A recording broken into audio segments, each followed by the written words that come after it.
Bom dia, Fernando. Bom dia, tudo bom, Josina? Tudo, tô tentando ligar aqui minha câmera. Tranquilo, vamos esperar uns pouquinho. Eu tô tentando aqui configurar também meu Zoom. Hoje ele resolveu me deixar na mão. É, o meu também. Eu acho que teve uma atualização ontem, né? Ah, por isso. Pode ser que ele esteja. Eu vou precisar sair. Ele está dizendo que a câmera não está disponível e eu sei que está, porque eu testei antes. Eu entro Tá, já, tá? Deixa eu só ver aqui o que está acontecendo. tá ok, vai lá. Tá, obrigada. Imagina.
Olá, bem-vindos.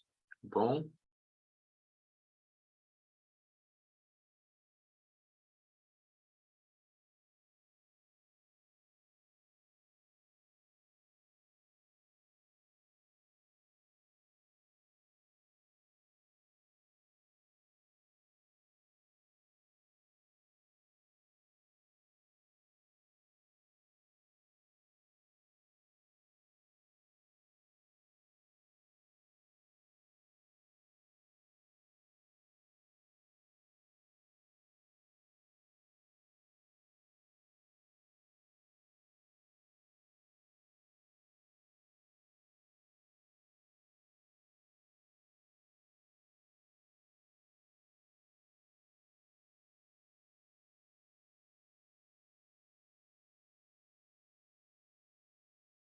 bem-vindos. Me ouvem bem? Sim, bom Bom, dia. bom dia a todos, a todas. Bom dia. Vou esperar alguns minutinhos, a gente já inicia, tá bom?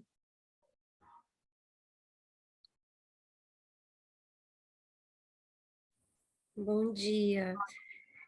Fernando, realmente, minha câmera não está funcionando. Ela estava, mas acho que foi alguma coisa dessa atualização. E eu estou com medo de tentar pedir para reinstalar o Zoom e demorar muito e eu perder o horário aqui das 8h30. Não, sem problemas. Vamos assim mesmo. Se você se sentir confortável, não tem nenhum problema, tá bom? Tá bom. Ei, Juliana, tudo bem? Bom dia, gente. Eu tô igual instrutora, só passando para ver se as salinhas estão bonitinhas. Então tenha Sério. uma boa sessão, viu, gente? Bom dia, bom trabalho para vocês. Bom dia, Ju. Obrigado. Obrigada, Ju. Tchau.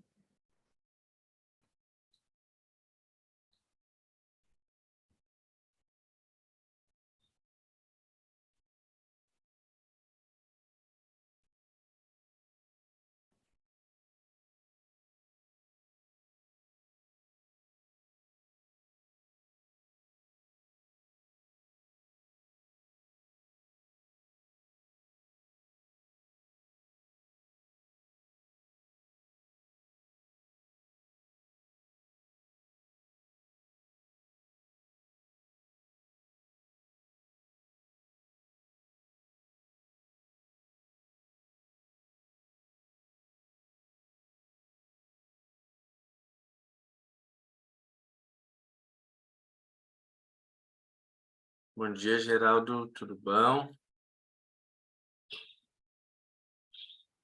Tudo certo? Não, eu tava sem o áudio aqui, eu tava tentando. Bom, Acho que eu voltando ao desaprendi o básico, Zoom. normal. Tô de suplente aqui, tá, gente? Caso o Fernando não aparecesse, eu assumia, mas ele já tá aqui. Ah, olha, já estavam contando com a minha ausência aqui, né? Eu estava contando com a sua presença. Legal. Jesuína, o horário que você quiser já iniciar, tá? A gente já está se aproximando aqui do horário oficial para a gente começar. Queria dar as boas-vindas a todos e a todas. Muito obrigado por estarem aqui, se dispuserem, né? Se colocarem aí para apresentar o trabalho de vocês. Iniciar essa discussão, né, sobre os temas. Queria passar a palavra para a Jesuína, falar um pouquinho, que é a nossa moderadora aqui de hoje, quem vai coordenar um pouco dessa sessão também. Então, Jesuína, se quiser dar umas boas-vindas para o pessoal também. Tá bom, gente, bom dia. Obrigada por todos estarem aqui para a gente tentar fazer esse bate-papo, essa discussão sobre bem-estar e mal-estar nas organizações, que é um tema bastante amplo, né, que envolve umas diversas temáticas da área.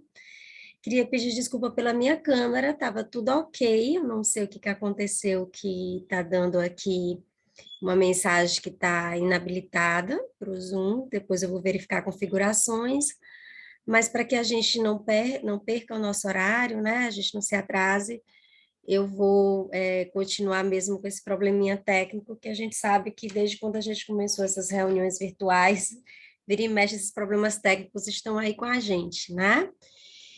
Então, eu tinha conversado com o Fernando, as apresentações de vocês tinham sido encaminhadas pelo vídeo, né? Eu acredito que eu já assisti todas, talvez Fernando também. Imagino que vocês que estão nessa mesa também tiveram a curiosidade de dar uma olhadinha nas apresentações, né? Não só as suas, mas as dos colegas. E aí eu queria, né, Fernando, essas apresentações vão ser passadas aqui também, não é isso? E logo em seguida, a gente vai passar as apresentações em bloco, tá, gente? Para não ficar uma discussão quebrada.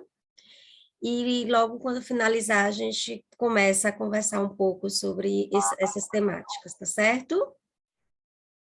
Legal. Então, eu vou passar os vídeos. Tem um vídeo que é de quem é o terceiro ainda. Então, eu vou passando os outros primeiros e depois eu passo da Mari. Pode ser? Combinado? Então, vamos lá. Tudo bem para mim, Fernando. Então, vamos lá. Deixa eu compartilhar aqui meu som também.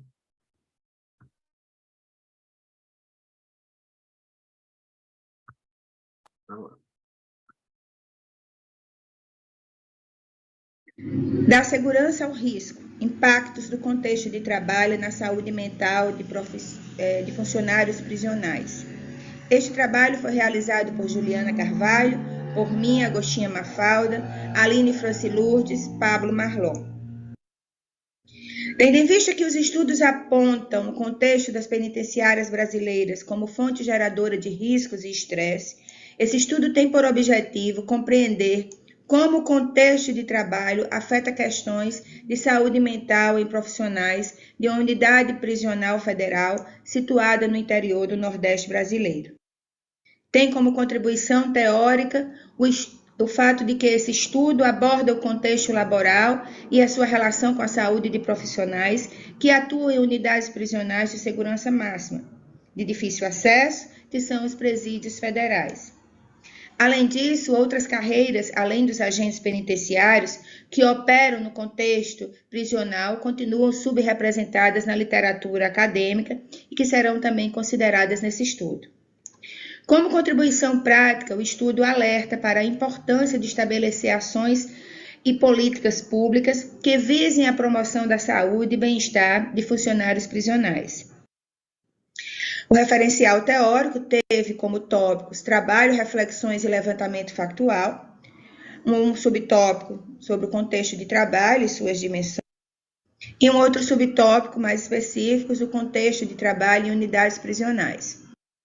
Como procedimentos metodológicos, esse estudo foi realizado com base em entrevistas individuais e semi-estruturadas, que foram realizadas com 15 servidores federais lotados nessa unidade que exercem atividades gerenciais.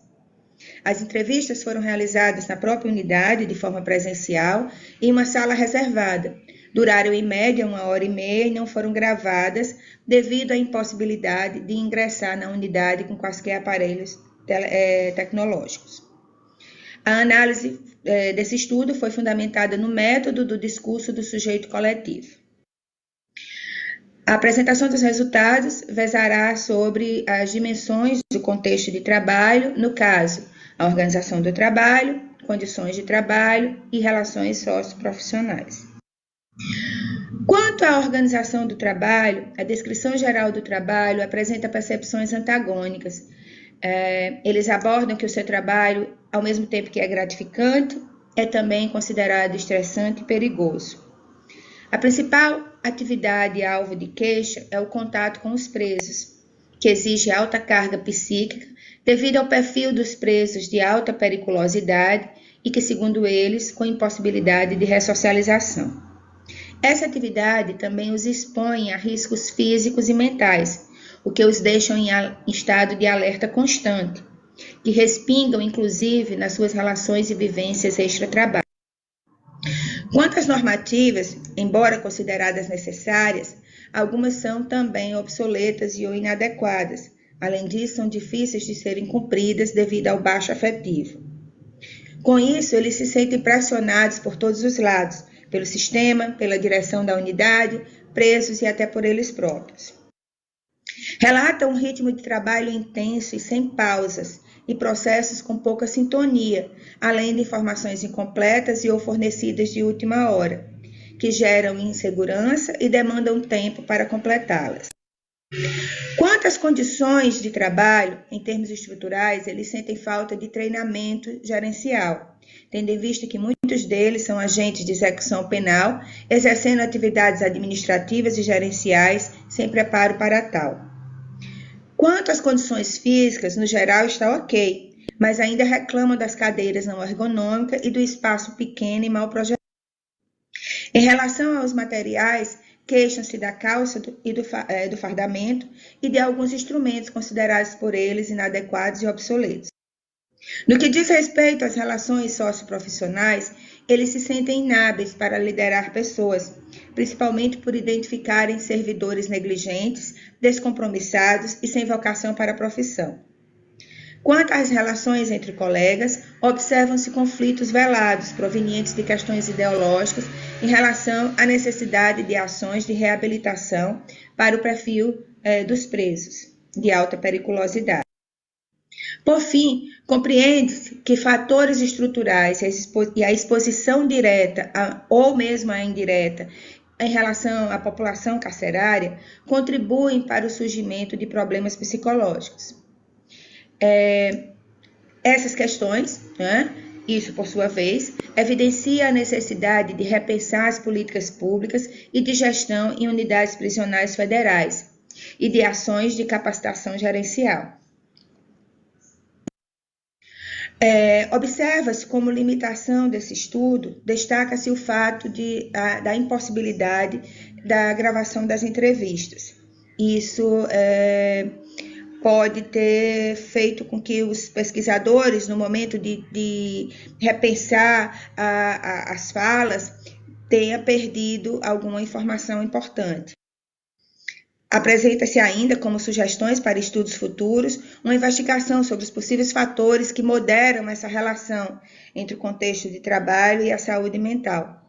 Esses fatores moderadores podem ser tanto de ordem individual, pessoal ou mesmo organizacional. Essas foram as referências citadas nos slides. Para finalizar, gostaria de agradecer pela atenção e disponibilidade de todos e todas em conhecer sobre os resultados dessa pesquisa. Então, muito obrigada.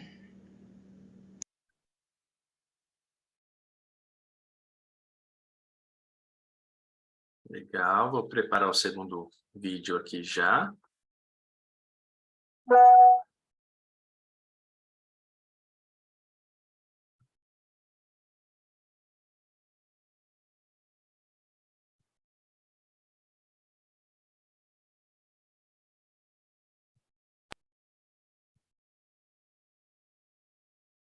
Vamos agora para o segundo trabalho.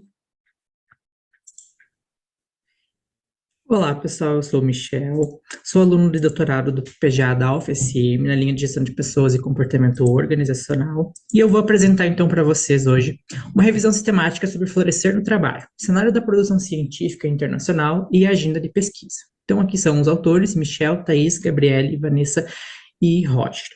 O termo florescimento ele tem origem na botânica e ele se refere ao brotamento das flores. Em outras palavras, quando isso acontece, a gente pode dizer que as flores, então as plantas, elas alcançaram seu pleno desenvolvimento. Na psicologia positiva, ali difundida pelo Seligman, o florescimento ele também parte dessa acepção do pleno desenvolvimento do indivíduo, sendo que essas acepções também elas foram trazidas para o ambiente do trabalho. E muitas questões emergiram sobre esse tema, principalmente em questões de o que é necessário para os indivíduos florescerem no trabalho. Então, esse foi um movimento da psicologia positiva que se dedicou fortemente para identificar aí o que faz os trabalhadores florescerem. Indivíduos florescentes, eles se sentem bem no trabalho e evitam a formação de hábitos prejudiciais, pois eles vão priorizar muito mais a promoção de ações positivas, sentimentos e emoções positivas, fazendo com que eles funcionem bem no seu ambiente de trabalho.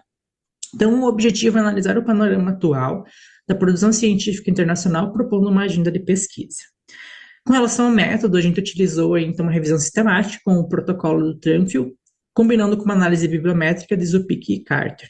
Então, no estágio 1, a gente tem a identificação e o planejamento da revisão sistemática, sendo que a gente buscou primeiramente investigar possíveis existências de revisões sobre esse tema na literatura. Encontramos 4, sendo que 3 dessas 4 eram abordagens mais para questões de saúde mental, doenças mentais, e uma era para o contexto organizacional, visando como que esse tema tem sido investigado. Então, a nossa revisão sistemática, ela é, então, a diferença é que ela tem o foco exclusivo no indivíduo, no ambiente de trabalho.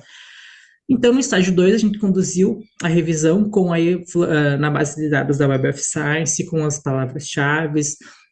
Após a gente teve um total de 1.240 artigos, e após a aplicação dos filtros, o critério de inclusão, a nossa amostra final ficou de 48 artigos válidos, e no estágio 3, para interpretação e divulgação dos resultados, a gente utilizou o VozViewer e dividimos, então, esses resultados em indicadores bibliométricos e de conteúdo. O primeiro indicador, então, nos mostra que a primeira pesquisa foi publicada em 2005, inclusive ela é a mais citada do nosso corpus textual, que é da autoria do Frederickson e Lozada 2005, com 1.054 citações, e a gente consegue observar, então, que a partir de 2017 se começa a crescer esse campo de pesquisa. Então, os pesquisadores começam a ter mais atenção para o florescimento no trabalho. Os periódicos que mais publicaram na nossa amostra sobre o tema foram oriundos da África, com 4 publicações cada uma. Então, a gente consegue ver aí conseguiu identificar bastante revistas advindas da psicologia, com grandes contribuições aí para o contexto organizacional, principalmente ao explorar o florescimento com outras variáveis do trabalho, como é o caso do engajamento.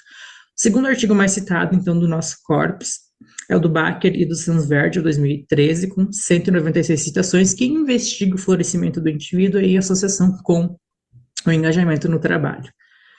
Partindo para os indicadores de conteúdo, através das análises feitas no VozViewer, pela técnica de agrupamento de palavras, que a gente utilizou as palavras-chave, temos aqui, então, uma figura que, inclusive, formou uma flor, vai bem ao encontro da nossa temática, por coincidência. Formaram, então, 18 clusters, mas a gente utilizou aqui para análise os 3 mais expressivos, né?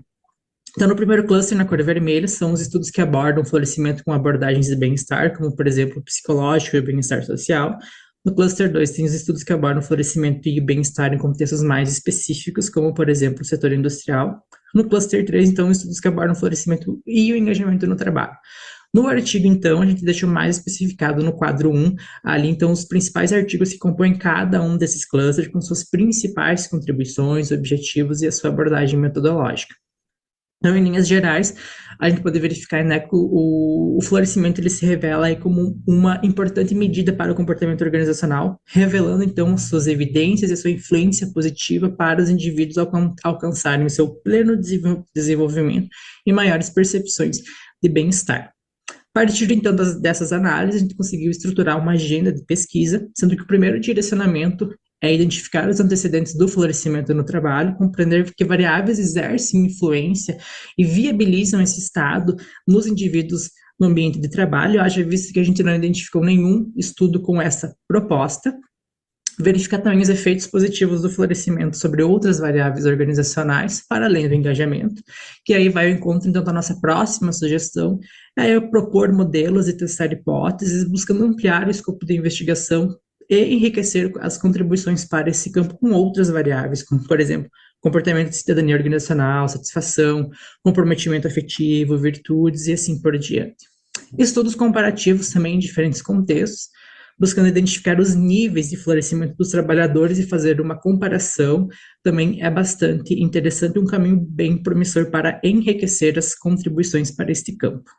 Então, nas considerações finais, a gente fez um mapeamento do campo por completo, e a gente, então, conseguiu constatar aí os principais efeitos positivos do florescimento para os trabalhadores, principalmente em termos de qualidade de vida e percepções de bem-estar.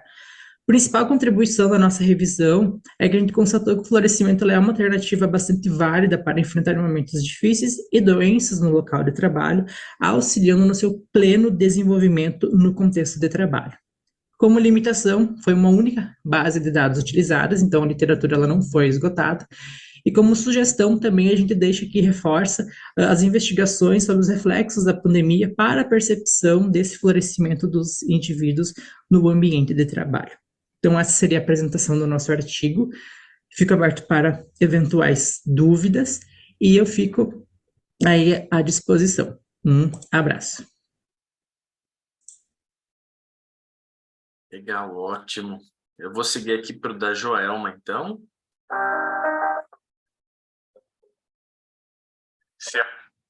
Vamos lá.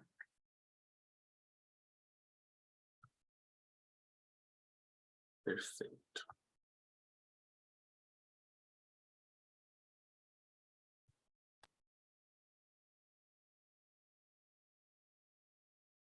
Olá a todos e todas. Meu nome é Joelma, eu sou doutoranda em Psicologia pela Universidade Federal de São João del Rei, e eu vou falar hoje acerca do que os estudos têm dito e o que tem sido feito acerca do retorno laboral dos trabalhadores que se acidentaram no trabalho. É importante trazer, inicialmente, a definição de acidente de trabalho, e eu uso a definição da Lei 8.213, de 91, que fala que um acidente de trabalho é aquele que ocorre pelo exercício de atividade laboral e que resulta em lesão corporal ou perturbação funcional, que pode levar à morte ou à perda ou à redução temporária ou permanente da capacidade para o trabalho. É importante também a gente mostrar o quanto os acidentes de trabalho têm impactado a vida dos trabalhadores. Estima-se que em 2019, segundo dados do Ministério do Trabalho de 2021, ocorreram mais de 500 mil de acidentes de trabalho. Esse número se refere somente a trabalhadores com carteira de trabalho assinada, vínculo empregatício formal, portanto, e também a profissionais autônomos que contribuem para a Previdência Social. Então, a gente estima que esse número seja, na verdade, muito maior, porque a gente tem muitos trabalhadores informais que não contribuem para a Previdência Social, além de funcionários públicos e outras categorias profissionais que não contribuem para a Previdência Social, né, para o INSS. Por isso, é importante a gente ter um maior volume de informações sobre a extensão e as consequências do acidente de trabalho, a fim de que a gente possa contribuir para que esse assunto tenha prioridade na proposição de políticas públicas, em especial na área da saúde e na área do trabalho.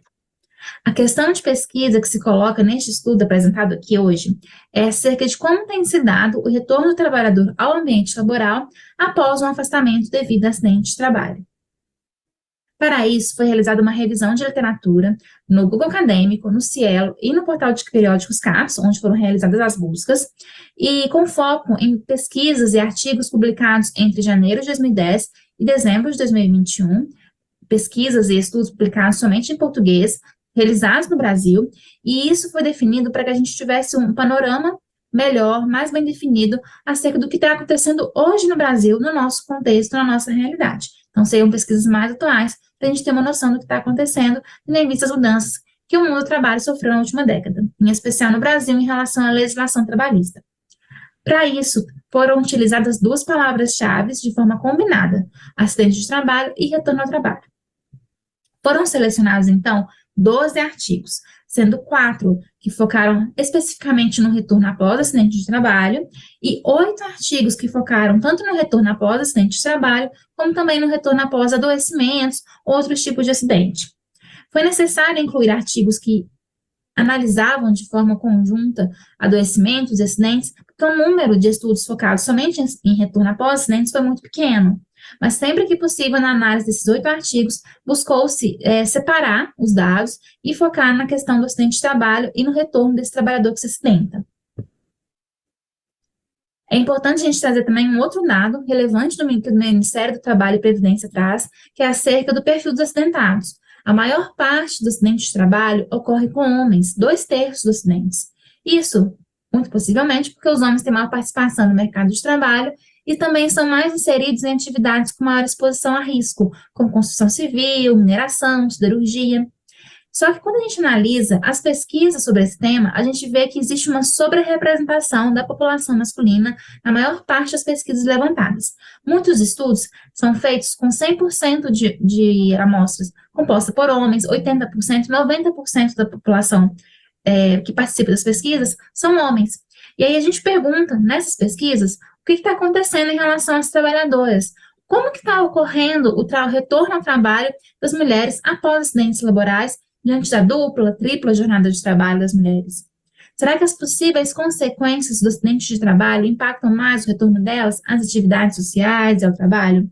Será que as mulheres não estão retornando e por isso elas estão em menor número nas amostras das pesquisas sobre esse tema?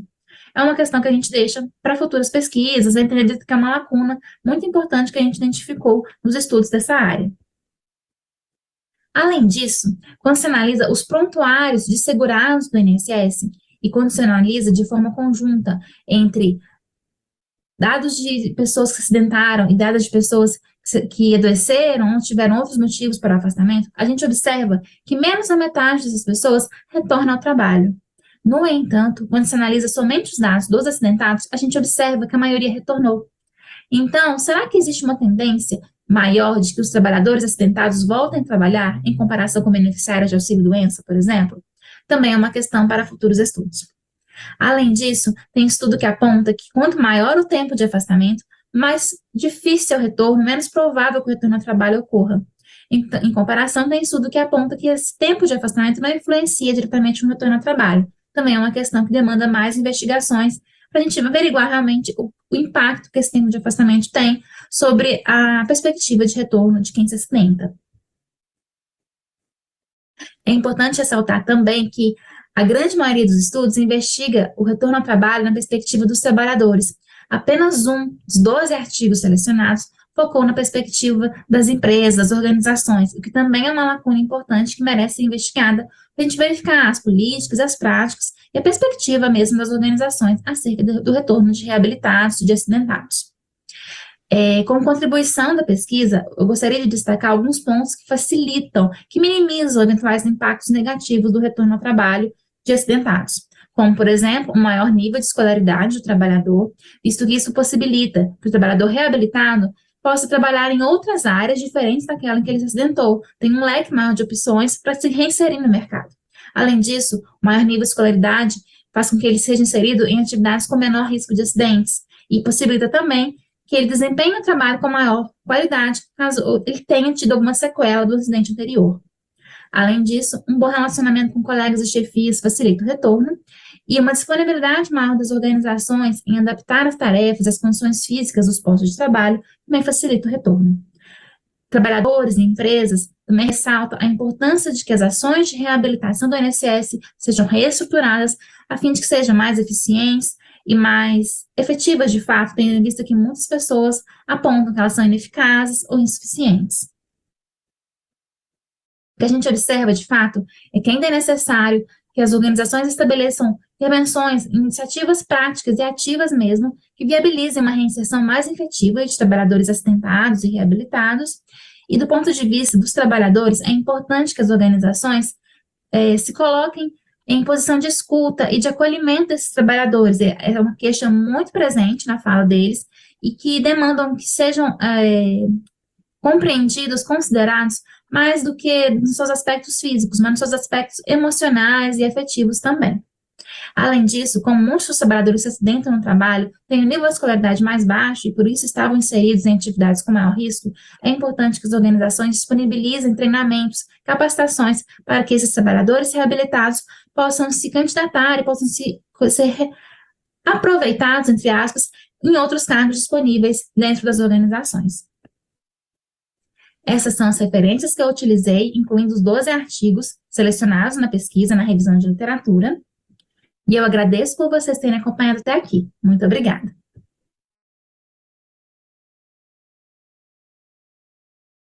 Olá, professora Jesuína, prefere que a gente passe também o vídeo da Mari, que ainda não chegou? Fernando, uma dúvida antes disso. Como é que funciona? Mesmo que ela não venha, a gente pode passar o vídeo, vamos supor que ela não venha. Ela avisou se viria? Não avisou, assim, fica a seu critério decidir se a gente passa ou já avança para a discussão dos artigos que estão aqui. Olha, eu acho um pouco difícil a gente, conversar sobre um artigo que a pessoa não está aqui, né, para fazer as suas explicações, as suas explanações.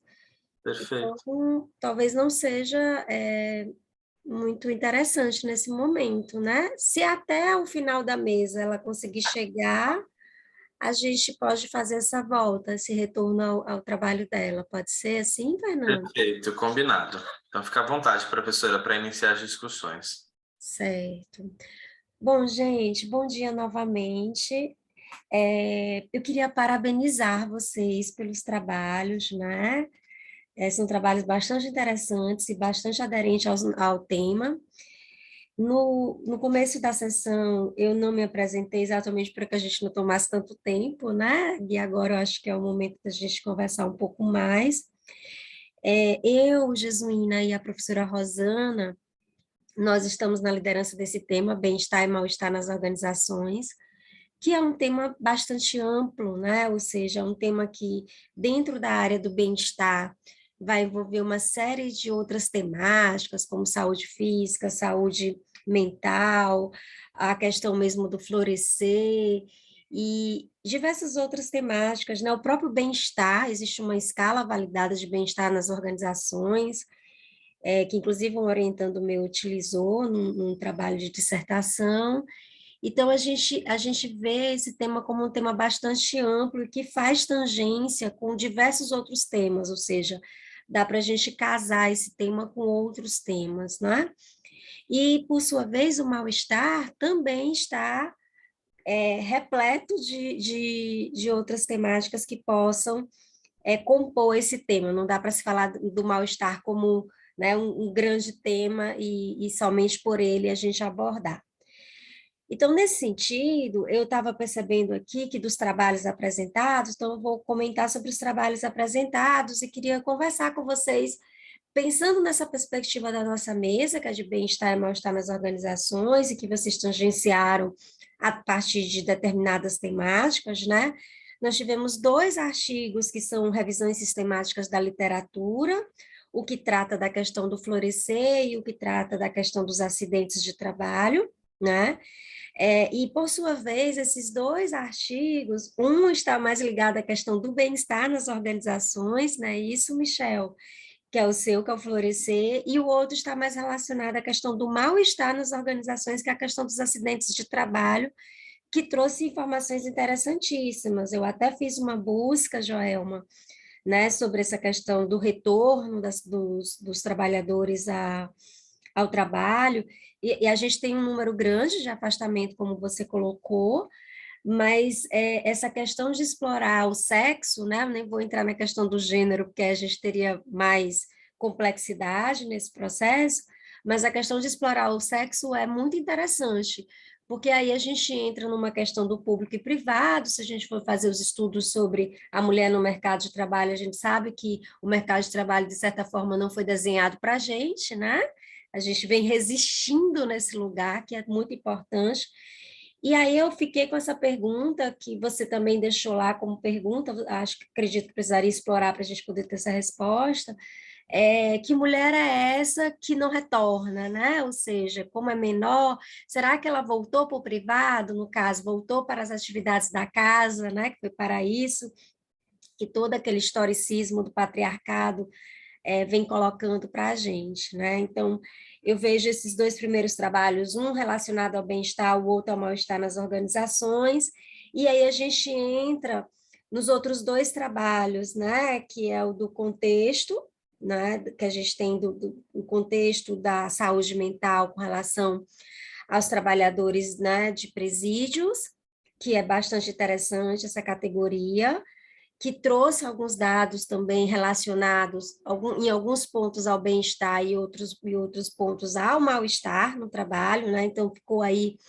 uma interseção, digamos assim, por mais que o trabalho seja, eles se sintam bem dentro desse ambiente de trabalho, bem no sentido assim, eles gostam desse lugar, eles conseguem enxergar uma série de problemáticas, né? E de situações um pouco emblemáticas. E aí a gente entra também para falar do bem-estar, né, com relação ao home office. Esse trabalho também foi apresentado, não foi, Fernando? Não, esse é o da Mari, que acabou não sendo Esse é o apresentado. da Mari que não foi apresentado. Pois é, então, só para fazer essa contextualização, com relação ao trabalho da Agostinha e da Mari, o da Mari, ela está mais relacionada também ao bem-estar, e o da Agostinha nos trouxe dados muito próximos também ao mal-estar nas organizações. No fim das contas, né, quando eu penso nas considerações finais do trabalho que a gente vem, que vocês apresentaram, uma questão fica muito, me salta muito aos olhos, que é essa questão, assim, as nossas contribuições, né, com relação às nossas pesquisas. A gente está num tempo, né, digamos assim, nos últimos 20 anos, dentro da pesquisa, com uma impulsão do produtivismo, a gente precisa produzir, principalmente quem está em PPGA e etc., né? Então, a gente não pode desconsiderar esse dado, infelizmente não é uma coisa que eu só posso produzir pelo prazer né, de fazer uma pesquisa, e, ao mesmo tempo, a gente tem aquelas questões das nossas relevâncias, das contribuições que as nossas pesquisas trazem. E aí eu queria ouvir um pouco vocês com relação a isso, né? Pensando nessa grande temática, que é bem-estar e mal-estar nas organizações, como que vocês veem a contribuição do trabalho de vocês para além da nossa questão do produtivismo? Porque a gente sabe que existe uma estrutura de como a gente faz as considerações finais do trabalho, né? A gente segue lá uma estrutura, diz se seguiu, se alcançou, se não alcançou os objetivos, a gente fala quais foram os principais achados da pesquisa, em seguida a gente fala quais são as sugestões, passa para as limitações, mas, de fato, eu queria ouvir um pouco vocês que estiveram, né, que foram a campo ou ao documento para estudar sobre as temáticas que vocês abordaram. Assim, qual é o ponto que, de fato, vocês acreditam que as pesquisas que vocês trouxeram aqui têm contribuição para a gente pensar o bem-estar e o mal-estar nas organizações? Eu espero que eu tenha me feito entender. Agostinha, se quiser iniciar. Olá, eu queria só primeiro me desculpar. Vocês estão me ouvindo? Sim. Vamos. A minha internet sempre funciona muito bem, mas hoje, para meu azar, ela não funcionou. Eu tive que entrar pelo meu 3G. Então, eu peço desculpas, mas eu já tinha ontem assistido a todas as apresentações. Então, creio que eu não perdi muito, que foi justamente o período das apresentações. Peço desculpa, pareceu até um desrespeito não ter assistido às apresentações dos demais, mas foi, infelizmente, a minha internet que caiu. Imagina.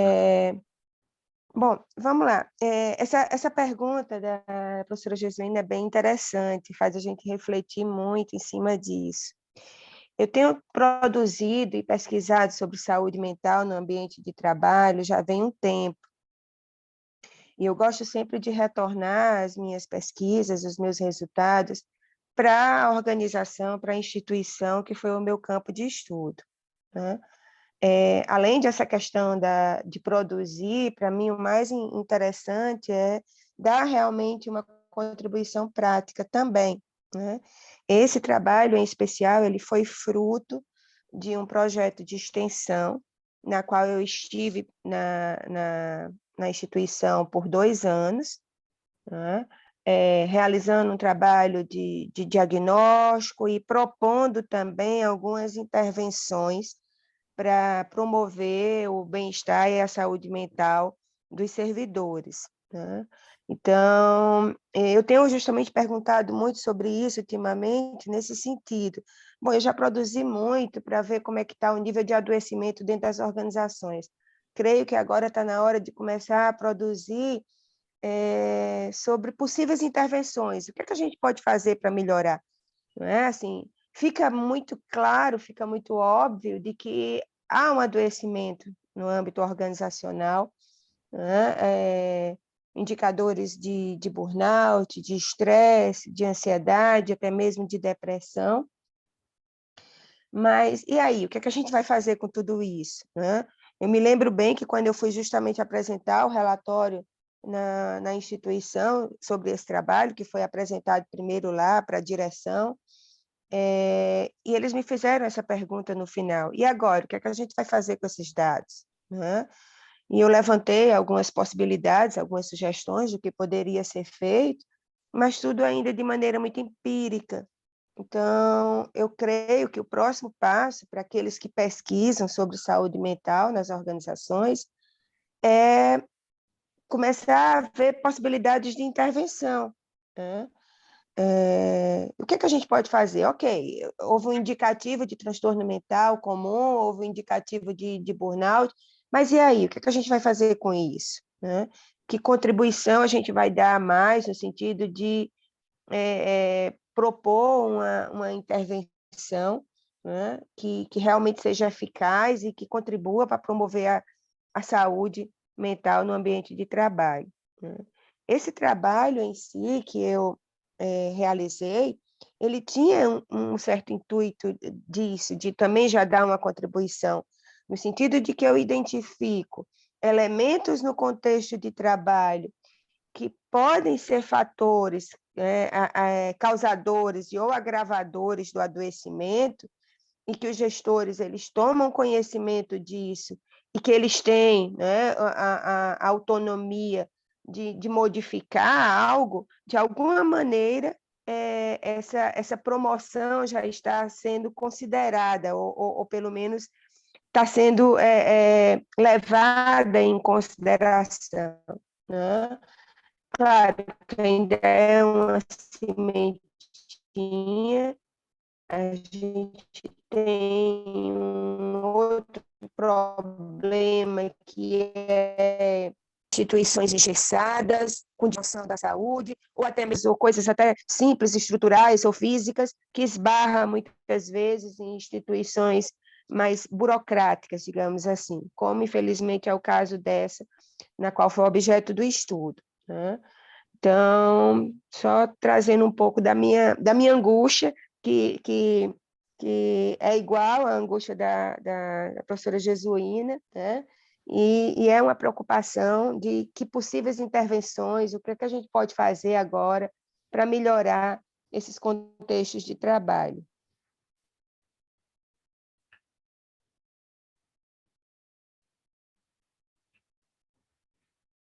Michel, Joelma, vocês gostariam de fazer alguma consideração sobre essa minha pergunta? Porque ela tem só avisando a vocês que ela tem um sentido. Daqui a pouco eu explico onde é que eu gostaria de chegar. Bom dia, pessoal. Vocês estão me ouvindo bem? Sim. Tá bem. Então, professora Jesuína, essa pergunta eu acho ela bem difícil até de responder, mas ela é muito importante e nos faz refletir realmente sobre as reais contribuições dos nossos trabalhos, né?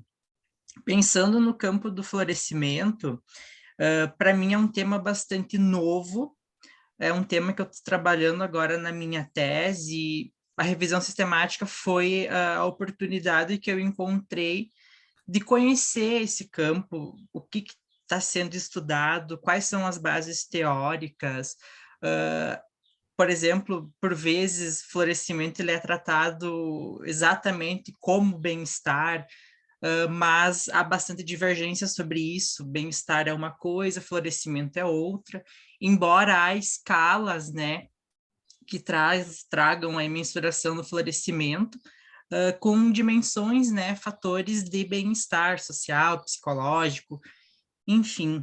Pensando nessa revisão sistemática, a minha ideia de contribuição, além do mapeamento do campo, considerando o nosso contexto aqui nacional e até internacional, porque é uma área carente de estudos, ela é uma área bastante emergente de investigações, e também ela tem um caráter muito subjetivo, né?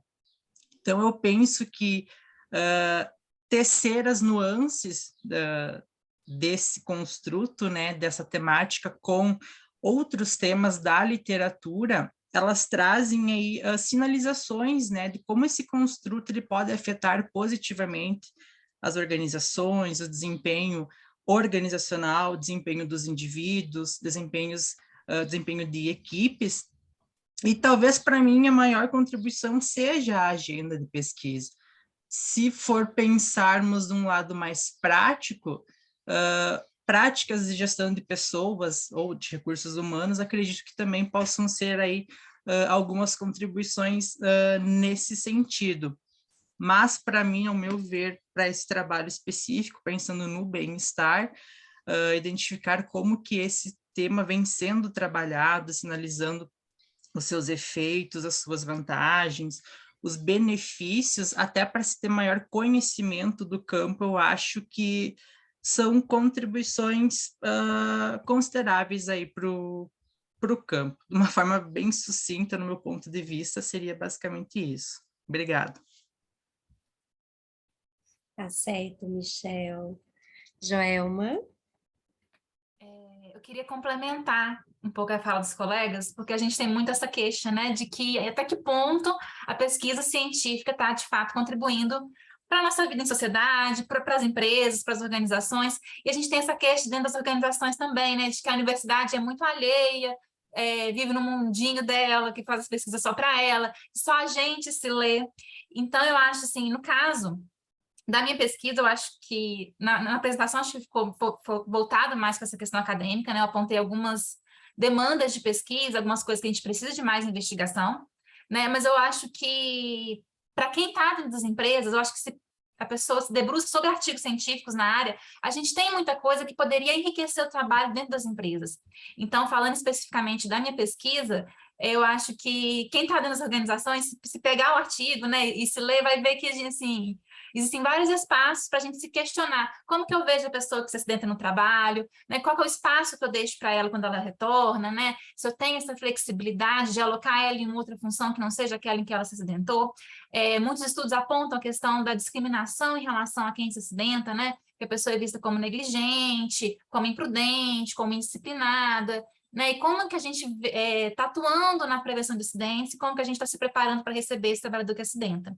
Então, do ponto de vista prático, eu acho que as pesquisas têm mostrado isso, e para quem está dentro das empresas, para quem se interessa, para quem se preocupa com a saúde do trabalhador, eu acho que convém realmente olhar mais para as pesquisas acadêmicas, porque às vezes quem está nas empresas, a gente que está trabalhando em organização, a gente olha muito para as publicações de revistas genéricas, né, as revistas que a gente lê no dia a dia, mas eu acho que às vezes falta das empresas, de quem está nas organizações, ter esse olhar para o que está sendo produzido academicamente, porque é muito fácil criticar a universidade se produz conhecimento para ela mesma, mas eu acho que quem está nas empresas não olha muito para o que está sendo produzido.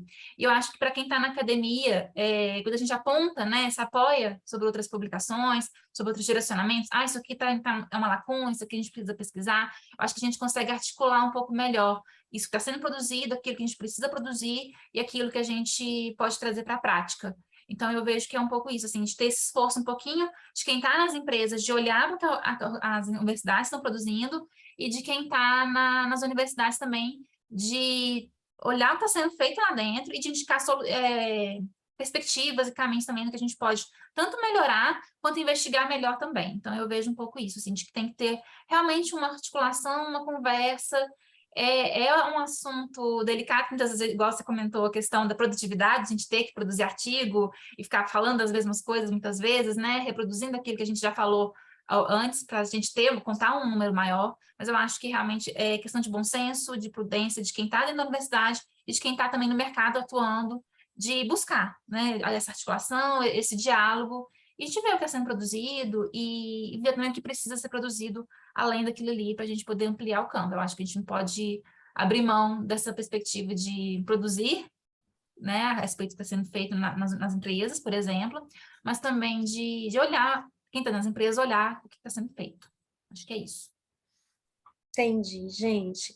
Bom, como eu disse, essa minha pergunta, né, ela é instigante para a gente pensar para além do campo acadêmico, e aí eu queria trazer um pouquinho do contexto de por que eu tenho feito essa pergunta na maioria das mesas, né, no Ampage eu tive agora, lá no Ampage eu estou na liderança do tema de violências no trabalho, saúde mental e adoecimento nas organizações, que está diretamente também relacionado a bem-estar e mal-estar, né? São temáticas que também abordam essa grande área, vamos dizer assim. E o que eu tenho me incomodado muito em salas de aula, especialmente na graduação, hoje eu não dou mais aula na psicologia, só estou dando aula na administração. E tem me incomodado muito, porque os meus alunos da administração, assim, na sua grande maioria, 90% deles trabalham, né? E fazem o curso à noite. E aí, essas pessoas, elas chegam para mim sempre com muitas queixas do ambiente de trabalho, com queixas com relação à gestão de pessoas, porque essa é a nossa, né, onde a gente está amparado aqui é dentro da gestão de pessoas. E eu gosto muito de trazer esses resultados de pesquisa para eles, e eles, teoricamente, né, empiricamente, vamos dizer assim, eles corroboram, não é isso mesmo, eu tenho me sentido bastante cansado. E aí tem alguns dados bastante alarmantes, e que eu me pergunto, o que de fato a gestão de pessoas, por mais, né, Joelma, que você fale assim, olha, tem que haver essa interseção, né, entre a academia e as empresas, as organizações, mas o que de fato a gestão de pessoas cabe a ela e é possível dentro dessas organizações, né? Porque eu também eu venho do campo, digamos assim, eu trabalhei muito tempo em consultoria organizacional, e às vezes a gente está de mão atada, né? Às vezes a gente sabe que o adoecimento está crescente, mas a organização diz, olha, eu preciso que a meta seja batida em 20%, né? E aí todo o histórico que a gente tem, que, por exemplo, a OPAS, né? A Organização Pan-Americana, a ONU, a OIT, a Organização Internacional do Trabalho, nos últimos 5 anos, elas trouxeram alguns dados bastante alarmantes que estão diretamente relacionados ao bem-estar e mal-estar. O Brasil é o segundo país mais estressado do mundo, perde apenas para o Japão. A depressão é a doença mais incapacitante do mundo, eles lançaram essa pesquisa em 2016, dizendo que a partir de 2021, 2022, a depressão seria considerada a doença mais incapacitante do mundo, né? A gente veio também de um livro que foi bastante debatido, que foi A Sociedade do Cansaço, estamos todos exaustos, principalmente agora no fim do ano, depois de uma eleição como essa que a gente teve, né, bastante difícil. A gente tem os casos de aumento da precarização no trabalho, né, isso, bastante, os trabalhos estão bastante precarizados, e também os casos de aumento do sofrimento mental no trabalho, que até a década de 80 era pouco comentado, né, a gente falava muito dos adoecimentos físicos, os mentais, eles ficavam ali um pouco, né, em cima do muro, as pessoas não tocavam muito, o próprio INSS, para categorizar um afastamento por questões de saúde mental, é dificultoso, eu fiz esse levantamento, né, num artigo que eu estou produzindo agora. Então, a gente vê todo esse contexto, né, todo esse contexto que é dado por grandes organizações de estudos, e eu tenho me questionado muito sobre esse contexto quando a gente está pensando as nossas pesquisas. E, de certa forma, eu falar isso não no sentido de, como é que eu posso dizer, de fazer vocês, né, desistirem, digamos assim, né? Mas assim, de certa forma eu vejo a gestão de pessoas hoje um tanto quanto engessada nesse processo das políticas e práticas organizacionais e também muitas vezes de mão atada, né? Ou seja, ela não pode fazer mais do que ela, por mais que o gestor de pessoas esteja lá verificando o adoecimento, o mal-estar nas organizações, etc., ele não tem muitas possibilidades de fazer um trabalho ou práticas mais efetivas, né? E a gente tem esses dados alarmantes hoje dentro desse contexto que estão as pesquisas que vocês desenvolvem, que eu desenvolvo. Então, eu queria ouvir vocês sobre essa questão, porque a interseção ela é bem-vinda. Lá na Europa, eu vou falar especificamente da Itália, não sei se continua, mas algum tempo atrás, as organizações, principalmente as de grande porte, né, como a Fiat, que é italiana, elas batem na porta das universidades para as universidades fazerem pesquisa, né?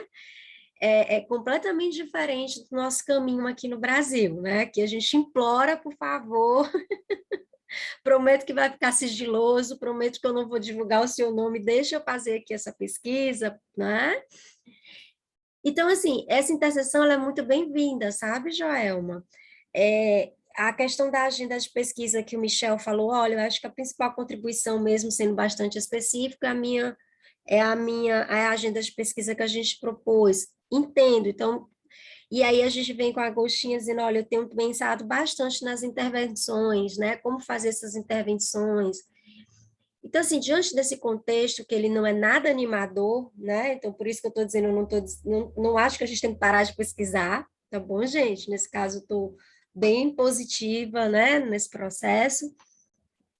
Mas diante desse contexto todo, né, o Brasil, o segundo país mais estressado do mundo, a depressão como a doença mais incapacitante do mundo a partir do ano passado, sociedade do cansaço, aumento dos casos de precarização e sofrimento mental no trabalho. Será que a gente conseguiria, talvez isso seja um pouco ousado, vislumbrar algo para além, né, dessas nossas práticas acadêmicas? Vocês conseguem pensar em alguma coisa assim de imediato para a gente discutir? E eu só vou complementar uma coisa. Eu não quis fazer nessa mesa o que eu vejo acontecer bastante nas outras mesas, e eu também fazia, né? Que era replicar para vocês o que os avaliadores colocaram como sugestões de melhoria no trabalho de vocês, né? Vocês já receberam a avaliação do trabalho. Provavelmente vocês vão melhorar o trabalho para uma publicação efetiva, né, numa revista, etc. Então, eu não queria aqui ser repetitiva nesse sentido, né? A gente sabe o que precisa melhorar, a gente sabe quais são os pontos fortes dos trabalhos de vocês. Então, acho que a gente deveria pensar um pouco mais sobre isso, porque eu acho que esse ponto vai impactar diretamente na forma como vocês vão futuramente escrever as contribuições dos artigos que vocês estão desenvolvendo, tá? Então, a minha pergunta é, para além disso, né, e diante do cenário que eu apresentei, será que a gente poderia pensar em algo mais efetivo, ou a gente ainda está realmente nesse contexto e não tem muito mais o que a gente faça? Queria ouvir vocês. Bom, posso começar? Uhum. Tem duas questões aí que vocês abordaram e eu gostaria só de atentar.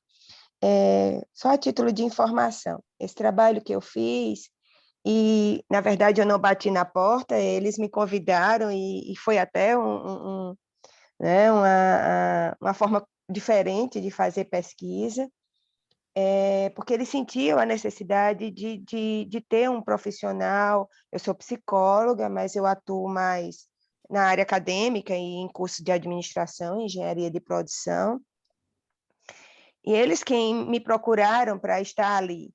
Só que tem um engessamento, né? É uma instituição pública, federal, de segurança máxima, que tem N normativas e que engessa muito. Para vocês terem uma ideia, a lei de execução penal ela exige um psicólogo para os presos, e tem em toda a instituição de segurança máxima. Mas a gente está lutando por um psicólogo para os servidores e não tem. Nossa. Então, assim, foi uma das minhas questões. Isso para mim, eu estou trazendo esse dado para vocês, porque para mim me chocou muito, né? A gente vê o nível de adoecimento desse pessoal, índice de depressão altíssimo, porque foi um outro estudo que eu fiz lá, e não tem um psicólogo para eles. Eu ainda tentei ver, eles queriam que eu atuasse como psicóloga, eu digo não, que minha atuação não é nessa área. Ainda procurei profissionais que fossem do serviço público, que pudessem ser cedidos para ir pelo menos uma vez por semana, alguma coisa assim, porque era o máximo que eu poderia fazer, né? Eles não têm a possibilidade de contratar um profissional. Esse é um ponto, né? Esse engessar. E aí eu não digo como uma solução de curto prazo, mas esse alto nível de adoecimento que é preocupante, o que é que eu tenho feito hoje? Como eu dou aula de aspectos psicológicos em administração, engenharia de produção, ou seja, futuros gestores ou já atuais gestores nas organizações, eu procuro trabalhar muito com eles para que eles desenvolvam essa visão mais humana. Eu digo muito a eles, eu digo, olha, não cabe a vocês fazer um diagnóstico ou de fazer uma intervenção psicológica, mas cabe a vocês ter a sensibilidade com o outro, entender o que é o sofrimento psíquico e identificar no contexto de trabalho elementos que podem causar esse adoecimento e alterar, modificar, eliminar esses elementos que podem estar causando esse adoecimento. Então, hoje eu vejo o meu papel como docente muito nesse sentido, né? De trazer para eles os resultados das minhas pesquisas, mas para que eles se sensibilizem e possam ser gestores melhores, né? Alguns não estão na função de gestor, mas eu digo, olha, vocês hoje podem não estar na função de gestor, mas se um dia vocês estiverem, que vocês sejam gestores melhores, né? Que vocês sejam gestores mais sensíveis a essa causa no ambiente organizacional. E porque eu vejo que tudo é uma questão de gestão, né? É pela gestão que a gente pode promover a saúde mental no contexto de trabalho. Então, é por aí que eu tenho procurado, digamos assim, plantar essa sementinha com cada turma que passa por mim, de estar trazendo para eles essas questões, né? Então, é um pouco disso que eu venho trabalhando.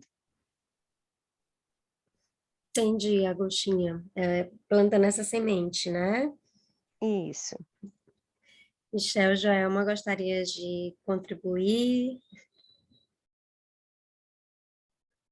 Eu gostaria só de complementar, porque realmente eu acho que é uma questão bem difícil. Porque desde que a gente começou esses estudos na área de administração, na área do trabalho, a gente tem a constante queixa de que as empresas, de que o trabalho adoece em muitos casos, e de que as empresas não dão atenção para esses trabalhadores, né? E que as condições de trabalho muitas vezes são difíceis, e assim, as condições têm se modernizado, mas a gente ainda vê, às vezes, outros tipos de sofrimento, não apenas aquele físico, mas a gente tem, né, nos últimos anos, um agravamento muito grande das questões de saúde mental. E, infelizmente, eu ainda não consigo ver uma perspectiva otimista.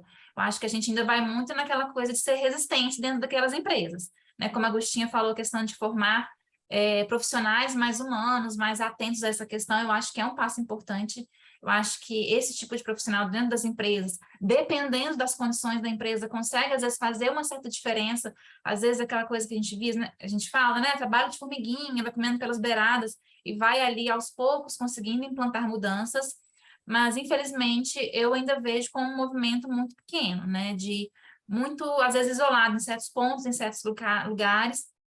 A gente não vê como fazer, tipo, uma revolução pelo bem-estar dos trabalhadores ou pela saúde mental. Infelizmente, eu ainda não vejo muitas saídas, né? A gente trabalha na formação, de trabalhar profissionais mais atentos para essa questão, de falar que não é frescura, de que não é bobagem, de que tem realmente estar atento à questão da saúde mental. A gente tenta até fazer um caminho, né, aliado ao gestor, de mostrar, olha, um trabalhor com mais motivação, que se sente bem no trabalho, ele vai produzir mais, o retorno vai ser melhor. A gente tenta trazer essa questão do lucro, né? Que muitas vezes é a linguagem que muitos lugares entendem, mas Sim, infelizmente ainda é um trabalho muito difícil. A gente não pode desistir, mas a gente tem que, às vezes, insistir nesse lugar de estar ali, de ir fazendo aos poucos, porque eu não consigo ver ainda uma grande mobilização, realmente uma revolução pelo bem-estar dos trabalhadores, eu ainda não vejo. entendi, Joelma. Eu concordo com você nesse aspecto. Talvez se nós pesquisadores conseguirmos sair um pouquinho também do nosso quadrado, né? E a gente se juntar de forma. Porque foi muito impactante quando a OIT e a ONU lançou essa pesquisa com esses dados, né? Eu me lembro que foi uma comoção entre os meus colegas, as pessoas que eu conheço que pesquisam nas universidades. As pessoas ficaram assim, nossa, como assim, né? E aí a gente veio com uma pandemia, né? Que teoricamente não acabou. As pessoas estão achando que a pandemia acabou, né? Já está todo mundo meio liberado, mas ontem mesmo foi detectado um novo caso de Covid, né? Com essa nova variante. E, assim, é preocupante todas essas questões, junto com as questões de adoecimento de saúde mental e uma pandemia que causa isolamento, que aí seria um pouco que o trabalho da Maria Melry, né, Fernando? Ia tocar, mas ela não conseguiu apresentar. Então, acho que a gente precisa também olhar para esse lugar amplo, né? Onde é que a gente está dentro da localização das nossas pesquisas e o que que a gente pode fazer dentro do limite do nosso espaço, óbvio, como, né, esse trabalho mais individualizado, que é o que acontece, eu aqui, vocês aí nas universidades onde vocês estão, mas é um dado que a gente precisa começar a repensar, né? Assim, pelo menos repensar, eu acho que é o primeiro caminho para a gente pensar até na forma como a gente está escrevendo esse artigo. E eu acho muito bacana que no SEMEAD, ele tem um ponto lá, quando a gente está submetendo os artigos da gente, que eles, assim, qual é a contribuição da sua pesquisa, né? Tem um ponto só para isso. E antigamente, antes de ler tudo, eu lia a metodologia do artigo para fazer avaliação. Hoje, nos artigos do SEMEAD, eu vou ver primeiro a contribuição. É interessante como isso vai moldando um pouco o olhar do avaliador do artigo, né? Porque é mais uma pesquisa que vai complementar as pesquisas que já existem, pesquisa que está trazendo um dado novo, significativo, né? Essas questões também vêm me aparecendo o tempo todo e eu venho, por conta disso, talvez tentando não cair nas garras do produtivismo, né? Assim, esse ano eu estou bem mais pensativa e reflexiva do que produzindo. Espero que no próximo ano eu consiga fazer uma produção que eu considere mais contributiva. Michel, deixa eu te dizer uma coisa, eu tive na sua universidade, tive assim online, na Federal de Santa Maria, fui para umas 3 bancas de doutorado aí, acho que o nome do professor que me convidou é Felipe, você conhece? O Luiz Felipe Lopes? Isso mesmo. Conheço, aham. Pois é, eu estive em umas 3 bancas. Mas e você, me conta, o que que você pensou sobre essas questões que a gente está colocando aqui? Frente a esse contexto, esses dados que você trouxe, professora, eu fiquei me perguntando, tá? Meu trabalho ali, a gente fala sobre o trabalhador atingir o seu pleno desenvolvimento, né? Traduzindo, é um indivíduo que floresceu, ok. Mas frente a essas condições, como eu vou poder dizer que o trabalhador ele vai conseguir florescer, sendo que ele está muito mais doente, ele está estressado, esgotado física, mental, psicologicamente? Seria um paradigma que me veio assim agora e que me fez refletir sobre isso, né? Não que seria impossível, mas bem como a Joelma falou, vai ser um trabalho de formiguinha, né?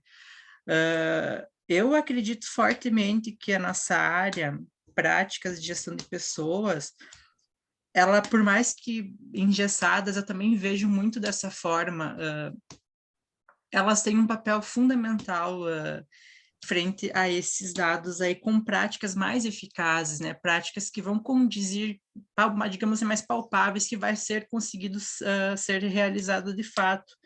Embora muitas organizações, eu até estava fazendo uma pesquisa com um grupo de pesquisa aqui da universidade, em parceria, sobre a questão de práticas de diversidade, mais voltado para a questão de masculinidade,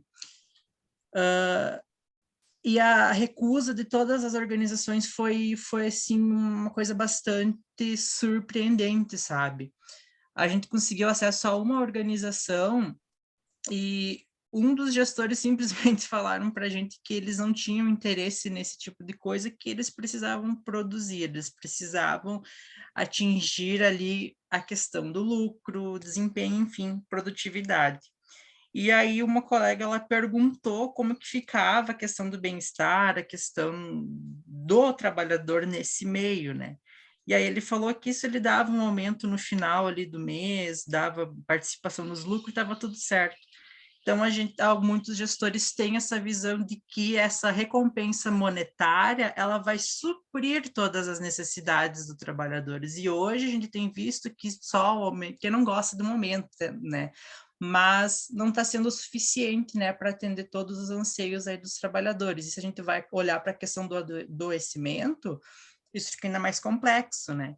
Então, eu acredito fortemente que as práticas aí de gestão de pessoas, elas são essenciais, né, quando elas não ficam muito distante da realidade ali, de uma organização específica, né, que elas consigam ser feitas, né, e que os gestores não olhem para a gente, né, e falem, não, mas isso aí é bobagem, isso aí não vai surtir efeito nenhum, né. Infelizmente é muito que eu pelo menos, muitas realidades, assim, que eu já presenciei, é isso que a gente escutou bastante, né. Michel, acho que agora você pegou, não tem aquela propaganda do Santander que o rapaz fala assim, pega a visão? Eu acho que agora você pegou a visão, Michel, porque, como você disse, olha, eu olhei agora para tudo que foi dito e vi a questão do florescer e aí entra-se num paradoxo, né? Assim, como que de fato, assim, eu tenho nada contra o seu trabalho, Michel, mas assim, eu tenho alguns problemas com a psicologia positiva, sabe? Eu tenho algumas questões com relação à psicologia positiva, porque se a gente está diante de um cenário, né, como esse que eu passei para vocês, fica muito na minha cabeça também entra esse paradoxo de como é que a gente conseguiria pensar não só no florescimento, mas existe uma série de outras práticas, né, que a psicologia positiva apoia. Eu fui para uma palestra que o rapaz estava falando de felicidade no trabalho, como ter felicidade no trabalho. E aí ele começa falando sobre a questão da psicologia positiva. E aí eu fiquei, senhor, então assim, será que essa pessoa precisa estar um tanto quanto alienada dos seus processos para ela chegar nesse lugar, né, de dizer assim, eu sou uma pessoa plena e feliz, nesse amplo lugar de bem-estar, porque o conceito de bem-estar é um estado de satisfação plena das exigências do corpo e do espírito, né, que no espírito aqui ele deve estar comentando sobre a questão da psique. Mas esse estado de satisfação plena, gente, é assim, né? É algo idealizado e que a gente quer chegar e que talvez a gente tenha alcançado em algum momento, mas não permanece também por muito tempo, né? E aí eu fiquei me questionando nessa palestra o tempo todo dessa felicidade, né? Felicidade no trabalho. Para quem está ligado nas questões do adoecimento, das dificuldades com relação à saúde do trabalhador, para quem está ligado nas precarizações do trabalho, de fato, realmente consegue atingir esse campo da felicidade no ambiente de trabalho? Isso me causou uma certa angústia naquele momento. E com relação ao florescer, o conceito é muito bem colocado, né? O conceito do florescer no trabalho. Eu acho que é algo que a gente tem que buscar diante de toda essa precarização. Acho que não é um assunto que a gente não tenha que falar, que não tenha que pesquisar. Acho que é importante, Mas, ao mesmo tempo, acho que é importante a gente tirar um pouco o véu, né? Assim, acho que é possível o trabalhador florescer. Não acho que é possível em todos os tipos de trabalho. Acho que alguns trabalhos, por si só, eles já são bastante precarizados ao ponto dessa pessoa não conseguir, né, chegar nesse estado de florescimento, mas acho que em outros trabalhos, né, eles podem gerar um prazer aí e a partir daí gerar um florescimento, mas eu acredito que esse é um tema delicado, a gente tem que saber fazer esse recorte, né? Você veio com uma revisão da literatura, mas eu imagino esse tema dentro de uma organização. Que tipo de organização a gente pode pesquisar sobre o florescimento no trabalho, né? Porque não é todas, se a gente for pensar no texto do Ricardo Antunes, né, que é esse grande crítico da precarização e do adoecimento no trabalho, ele coloca a uberização do trabalho, né, como um dos trabalhos mais precarizados do mundo, nesse campo, nesse lugar, nesse tipo de trabalho, será que é possível florescer? Né, Michel, assim, me fica essa questão. Por quê? Porque é um trabalho extremamente precarizado. Já no campo da Joelma, que é essa questão dos acidentes, e de fato, Joelma, não sei se porque eu sou feminista, mas me saltou muito aos olhos a questão da mulher, né? E aí os meus estudos sobre essa questão, já veio aqui uma série de questões específicas, no seu campo, eu fiquei pensando o quão difícil ia ser a sua pesquisa se ela não fosse uma revisão sistemática também, né? Porque até para você conseguir os dados do INSS, eu te digo isso porque eu fui atrás, né? Até para você conseguir os dados do INSS, sobre os afastamentos no trabalho e os tipos de afastamento, é muito complicado, né? As empresas não querem se expor nesse caminho. E, assim, faz tangência ao seu trabalho, Joelma, aos seus resultados de trabalho. Eu não sei se você esteve no Enampage desse ano, né? Nós fomos felicitados com uma palestra do professor Eloane. Eu não sei se vocês conhecem o professor Eloane, mas o professor Eloane, ele é a sumidade brasileira na área de violências do trabalho, né? Você colocar aí no Google professor Eloane, você vai ver a capacidade, o potencial do professor Eloane. E ele veio tratar, né? Nós tivemos esse ano um Enampage muito emblemático, eu achei muito bom, porque foi um Enampage muito voltado para as questões sociais, para as dificuldades do trabalho, precarização do trabalho. E aí, assim, só para fazer essa ponte, Joelma, o professor Eloane, ele fez um trabalho, ele criou um site onde as pessoas faziam as denúncias de violência no trabalho, porque hoje a principal questão, né, do que traz a violência no trabalho, como assédio moral e assédio sexual, dentre outras, é a questão que é velado. Eu não tenho medo de me pronunciar, eu tenho medo de colocar a boca no trombone. E o professor Eloane trouxe dados maravilhosos depois de mais de 20 anos de pesquisas que foram coletadas desse site, que as pessoas voluntariamente iam lá, né? E diziam, e davam seu depoimento, e faziam uma denúncia, e depois essa empresa ela ia ser pesquisada, ou estudada, ou denunciada ao Ministério do Trabalho, né? E aí eu lembrei, quando eu estava lendo o seu trabalho, Joelma, o quanto está muito próximo, porque acidentes também, muito próximo nesse sentido, tá? Só para deixar claro, o quanto também os acidentes são difíceis de catalogar e difíceis de você conversar com as empresas e fazer uma pesquisa sobre isso, né? E eu me lembrei, quando eu era consultora organizacional também, na Gerdau, eles têm uma plaquinha, acredito que a maioria das indústrias tem essa placa dizendo assim, estamos há tantos dias sem acidentes de trabalho.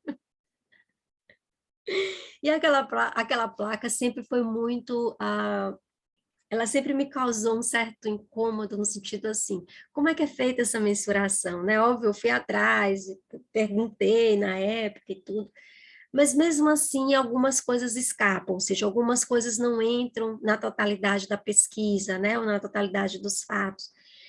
Então, não sei, Joelma, se você pretende continuar estudando sobre acidentes, mas eu acho que o campo da indústria, especificamente, é um campo bastante fértil para você conseguir dados mais, digamos assim, próximo da realidade e poder constatar como é que fica essa questão da mulher, que eu mesma fiquei bastante intrigada com essa questão, certo? E, Agostinha, você está na contramão de todo mundo, né? Você foi convidada para fazer a pesquisa no, no presídio, assim, como assim, né? Você realmente está na contramão. E é interessante da tua pesquisa, quando eu li a tua pesquisa, eu fiz um contraponto dela muito com a pesquisa que não foi apresentada aqui, o artigo da Mary. Mary ou Maria, Fernando? É Mary? Tá sem áudio, Fernando. Falando sem áudio, né? Acontece. É Mari. É Mari, né? Nenhum dos dois, Mari Jesuína. Soares. Pelo amor de Deus. Então, eu fiz um contraponto muito entre a sua pesquisa e o da Mari, porque, Agostinho, não sei, você disse que, né, que viu lá as pesquisas e assistiu os vídeos. Se você pegar a pesquisa da Mari, é como se ela tivesse feito tudo muito redondo, né? O resultado é muito redondo, realmente tem bem-estar, né? Ela afirma categoricamente, realmente tem bem-estar nesse ambiente de trabalho, os trabalhadores se sentem com certa autonomia dentro do ambiente de trabalho, então foi uma pesquisa, assim, digamos, muito positiva, né? Nos resultados. E essa era uma questão que eu ia colocar para ela, se ela estivesse aqui, em contraponto à sua pesquisa, Agostinho, porque na sua pesquisa você trouxe um paralelo entre o que talvez seja indícios de bem-estar no trabalho, eu vou falar de indícios porque, né, não tem como a gente confirmar 100% isso, e, por outro lado, o que gera mal-estar para esses trabalhadores, né, assim, muito referente à questão da saúde mental, que é onde você se pautou.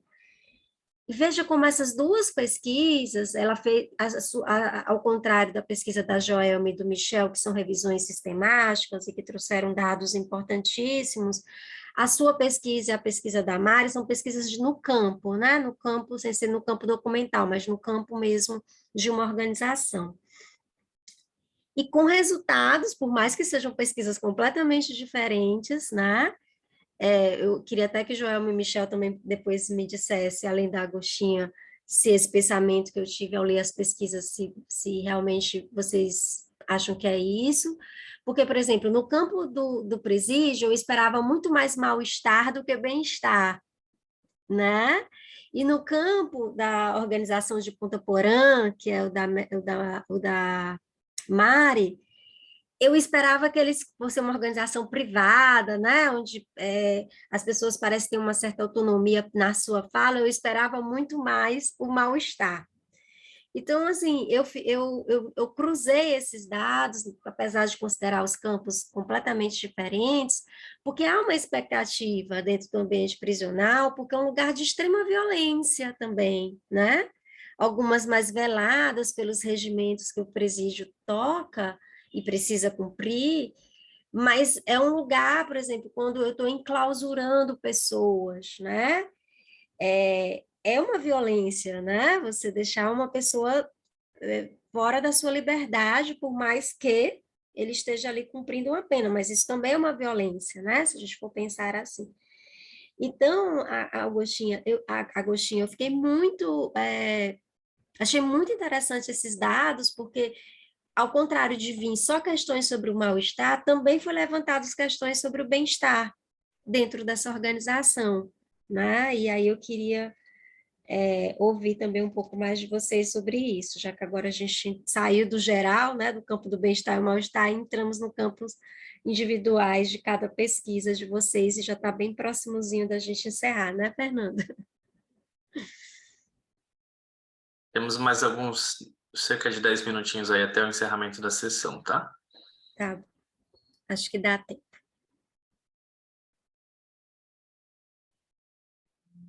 Eu queria comentar uma questão que você falou e que me chamou atenção na apresentação da Agostinha. É porque você comentou a respeito da pesquisa do Michel, que quais os tipos de empresa em que é possível fazer pesquisa sobre florescimento, né? E na pesquisa da Agostinha, ela comentou que os entrevistados se queixaram de que algumas pessoas não demonstravam vocação para o trabalho no presídio. Aí eu fico pensando se realmente existe uma vocação, pessoas destinadas a trabalhar no presídio, e o que que a gente espera também. Porque tem muito aquele ideal da pessoa que vai ser o funcionário perfeito, né, que nasceu para isso, que é dedicado, que é envolvido. E qual que é a demanda que a gente traz? Será que é justo de realmente a gente esperar, a gente querer uma vocação, né, de agentes penitenciários, de pessoas que vão trabalhar no presídio, de pessoas que realmente, nossa, é o que eu quero fazer na vida, não desejo mais nada, não tem nenhuma outra profissão que eu quero exercer, eu estou aqui porque eu quero fazer isso, não estou aqui por dinheiro, não estou aqui porque eu preciso pagar a conta. Então, assim, é uma demanda que eles colocam, um peso às vezes, que eles colocam sobre quem está ali. Não, a pessoa não nasceu para isso e está ali trabalhando. Sabe, eu fico pensando em como articular isso, né? Que resposta dar a isso, né? A gente espera que as pessoas realmente queiram trabalhar nos presídios por amor àquela profissão, né? Assim, eu acho que, né, é uma inquietação mesmo minha que ficou na hora da Interessante. apresentação do vídeo. Eu vou deixar a Agostinha falar, mas eu tenho algumas questões da psicanálise para te responder, Joelma. Bom, primeiro, assim, só enfatizando que esse trabalho ele foi feito com os gestores, né? Ao todo, tinham 17 servidores que exercem atividades gerenciais. Desses 17, eu consegui entrevistar 15. As entrevistas foram bem demoradas, porque foi um momento que eles sentiram a necessidade de falar, né? E eu pedia que eles me trouxessem um pouco do contexto de trabalho deles e, de alguma maneira, o contexto de trabalho dos seus subordinados. E essa fala reflete um pouco do que, inclusive, eu coloquei no trabalho, que é uma carência de formação gerencial. Eles iniciaram aquele trabalho, fizeram um concurso, muitos deles, pelo valor do salário, pela carreira, que é realmente vantajosa, mas eles não esperavam se deparar com aquela situação, né? Eles dizem muito, eu me sinto seguro quando eu estou aqui dentro, segurança máxima, mas o trajeto, o estar em casa, quer dizer, os danos que isso causa, inclusive no aspecto social desses indivíduos, entre aspas, não compensa. Então, quando eles se deparam com essa realidade, eles se chocam. E tem esse aspecto realmente de não serem gestores, né? Eles não foram preparados para serem gestores, eles não foram preparados para lidar com pessoas, para liderar uma equipe. E eles deixaram isso muito claro, né? Que eles carecem, eles têm necessidade de um pouco mais sobre isso, inclusive no trato com o outro. Então, quando eles me relataram isso, foi um pouco assim, a gente não tem paciência com as pessoas, né? Assim, em outras palavras, e aí já sou eu que estou colocando, a gente não tem paciência com as pessoas, são pessoas descompromissadas, são pessoas que não querem nada, e isso reflete um pouco dessa não formação gerencial, né? Que aí eu volto àquela discussão que eu disse antes, para mim tudo parte de como você é um gestor, parte da gestão, para que você possa desenvolver tudo isso. Interessante, Joelma, porque eu tenho uma colega, não posso dizer que ela é amiga, porque a gente não é tão próxima. Ela é amiga da minha irmã, e ela passou nesse concurso, né, que a Agostinha fez o trabalho dela com essas pessoas. E assim, no início, isso já tem, acho que uns 8 anos, deve ser. No início, para, né, para pensar também um pouco dessa questão da vocação que você comentou. No início, eu percebi ela muito fora da casinha, né? Assim, eu estou aqui, passei no concurso, interessante salário, agora, né, sou servidora federal, e etc. Depois, eu acho que passando aí 2 anos, mais ou menos, ela começou a se identificar com esse lugar, né? E aí ela começou a fazer uma série de cursos extras, porque eles são obrigados a fazer uma série de cursos de tiro, né? De capacitação, enfim, tem uma série de revisões também, né? De testes de revisões que é necessário para quem está nesse lugar. E ela começou a fazer outra, para além daquilo, digamos assim, que era solicitado, né? Dentro da função dela ao ponto de ter virado atiradora, não sei nem, não, desculpa, porque realmente não é uma área, né, de pesquisa, talvez a Agostinha pode me ajudar aí, virou atiradora profissional, sabe? Hoje é pertencente a um grupo de tiro no seu privado aí de um outro lugar. Ela se identificou tanto com esse campo e ao ponto assim de você ver uma série de comportamentos que você não via dessa pessoa, né? Então, assim, eu particularmente acho que a palavra vocação, ela no século XXI, ela está perdendo um pouco o sentido, né? Assim, porque ela é engessada também, né? Eu tenho vocação, nasci para isso. Acho que a gente vai se descobrindo dentro das nossas profissões, e aí a gente diz, ok, agora eu entendi, eu gosto disso, né? Entre aspas, nasci para isso, né? E eu acho que, e aí nesse sentido que você falou, vai ao encontro do que a Agostinho falou, né? Assim, como eles se veem como gestores, o que é preciso, o que é necessário, quais são as competências necessárias para ser um gestor, né, de um campo prisional, de segurança máxima. Vamos também passar por essa questão que não é qualquer presídio que a gente está falando, né? Então, eu acho que tem essas duas coisas. Uma de você se descobrir vocacionado depois que você já está ali dentro, né? E a outra mesmo do que as pessoas esperam de você uma vez que você está dentro daquela profissão. E aí entra uma outra questão que para mim ficou muito forte, que é qual o papel deles ali dentro, né? O papel de se você for ver a descrição de um agente penitenciário, é estar nessa, como principal função, a ressocialização. E eles têm um perfil de preso que eles não veem nenhuma possibilidade de ressocialização. Então, é meio que um trabalho de secar o mar, ou de enxugar gelo, né, usando essas expressões, e aí fica um trabalho vazio, porque eles entram talvez até com aquela ideia de eu tenho uma contribuição, eu vou exercer uma função que tem uma contribuição social, e quando eles se deparam com a realidade, eles veem que não tem nada disso, que eles não vão ter contribuição social nenhuma, porque eles não têm condição de exercer a sua própria função de ressocialização, né? Então, é um pouco disso também, que envolve uma carga psíquica muito grande para eles, de uma maneira geral. Entendi. Bom, gente, a gente está chegando no finalzinho. Eu queria novamente parabenizar os trabalhos de vocês. Espero que vocês tenham gostado da discussão, né? Que vocês tenham saído daqui com uma série de pontos de interrogação, porque eu acho que é isso que é importante para futuras pesquisas, né? Espero ter contribuído para esse pensamento, né, em torno do que a gente vem fazendo, e agradecer mesmo, parabéns pelas pesquisas e obrigada por essa mesa, né, onde a gente pôde discutir uma série de situações, não só focada especificamente numa pesquisa ou em outra, tá?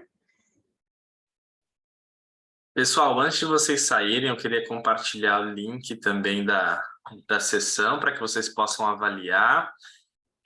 Vou compartilhar aqui. Também a gente tem a roda de network, que vocês podem participar também, é uma sala específica aqui. Estou mandando já aqui no nosso chat para vocês terem acesso.